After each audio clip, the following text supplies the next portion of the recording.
The number of elements amongst following having the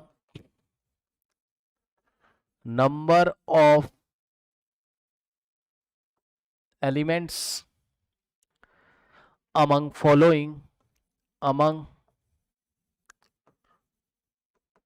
following having electronegativity greater than or equal to 1.5 is और are is और are, मतलब एक element भी हो सकता है और एक से ज्यादा भी जिसकी इलेक्ट्रोनेगेटिविटी 1.5 के इक्वल हो जाए या उससे ज्यादा हो जाए। तो आपको क्या क्या दिया है? Chlorine, bromine, thallium, aluminium, lithium, ठीक, उसके बाद फ्लोरीन, उसके बाद ऑक्सीजन, उसके बाद फॉस्फोरस, उसके बाद सल्फर, उसके बाद कार्बन। कुछ नहीं करना है, ऐसे क्वेश्चंस में कुछ नहीं करना है। आप जाइए पॉलिंग स्केल पे, जो नोट्स लिखवाए वो जाके पढ़ लीजिए, ठीक। पॉलिंग स्केल पे आपको सबकी इलेक्ट्रोनेगेटिविटी लिख दो और काउंट कर लो किसकी किसकी इलेक्ट्रोनेगेटिविटी 1.5 या 1.5 से ज़्यादा है। तो पॉलिंग स्केल पे मैंने आपको याद कराया था किसके बारे में, अगर आपको याद हो, पीरियड नंबर 2 के एलिमेंट्स के बारे में, ठीक।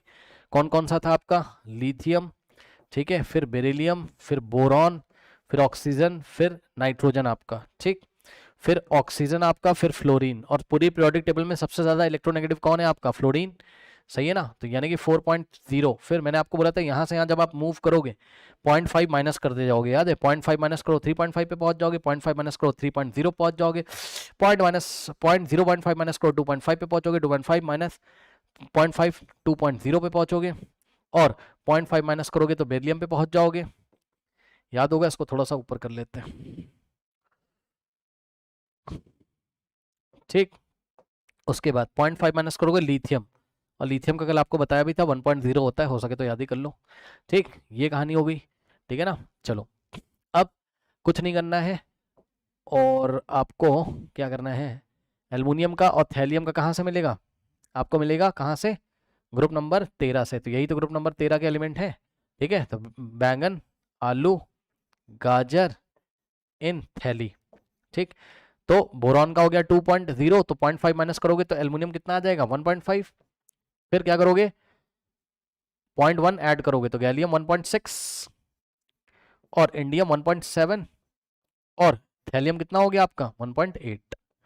सही है, ये हो गया। लिख लो भाई जिसके जिसके आते हैं। हाँ, और हाँ, क्लोरीन का, ठीक। अच्छा, हाँ, अच्छा यार कार्बन भूल गए, सॉरी, कार्बन भूल गए। हाँ, लिथियम, बेरिलियम, बोरॉन, कार्बन। क्या लिख दिया यार, देख रहे हो दिमाग खराब है। कार्बन की जगह क्या लिख दिया? सही, कार्बन अब सही है, कार्बन 6 7 8 9, ठीक। ओके, गलत कर दिया, गलती से लिख दिया होगा। चलो देखो ध्यान से, अब ध्यान से चेक करो। क्लोरीन का कितना पढ़ाया था बताइए? 3.0, ठीक। पीछे उठा के देखिए, क्लोरीन का कितना था आपका? 3.0। ब्रोमीन का ये सब याद कराया आपको, 2.8। थैलियम निकाल लिया आपने, कितना है? 1.8। एल्युमिनियम कितना है आपका यहाँ से? 1.5, है ना। एल्युमिनियम कितना है आपका? 1.5। लिथियम कितना आपका? 1.0। फ्लोरीन को तो आपको अच्छी तरीके से याद होगा, पूरी पीरियोडिक टेबल में सबसे ज्यादा। ऑक्सीजन हो गया तुम्हारा 3.5, याद होगा, कल भी याद कराया था। फॉस्फोरस हो गया तुम्हारा हाइड्रोजन से थोड़ा सा ज्यादा, लगभग उसके इक्वल 2.1। उसके बाद सल्फर और कार्बन का तुम्हारा सेम होता है, याद है? उठा के देखिएगा पीछे, 2.5 कार्बन याद है तुम्हें? सल्फर और आयोडीन का लगभग सेम होता है, और जब ऑर्डर लिखने की बात आएगी तो कार्बन का सबसे ज्यादा, फिर सल्फर, फिर आयोडीन, ठीक। तो बहरहाल कार्बन का 2.5 है ना, और सल्फर का भी कितना हो गया तुम्हारे पास? 2.5। पीछे से उठा के सब मैच करा के लिखोगे भैया, आ जाएगी बात तुम्हारी, बन जाएगी बात। अब सुनो ध्यान से, 1.5 या 1.5 से ज्यादा चाहिए तुम्हें, तो ये एक मिला, दूसरा मिला, थर्ड वन, इसको भी लेंगे, इसको भी लेंगे, 3 इसको नहीं लोगे, लिथियम को 1.0 है जो कि 1.5 से कम है। 1 2 3 4 5 6 7 8 9, आंसर हो गया इसका 9। टोटल 9 एलिमेंट्स ऐसे हैं जिसकी इलेक्ट्रोनेगेटिविटी या तो 1.5 के इक्वल है या तो ग्रेटर है। अगर इस ये इक्वल का साइन नहीं पड़ा तब भी गलत हो जाएगा, पता लगा तुमने 1.5 को काउंट ही नहीं किया। ग्रेटर देन और इक्वल टू 1.5 बोल रहा है ना, कि 1.5 के इक्वल हो या उससे ग्रेटर हो, ठीक। अगला सवाल, स्क्रीनशॉट लीजिए। अगला सवाल।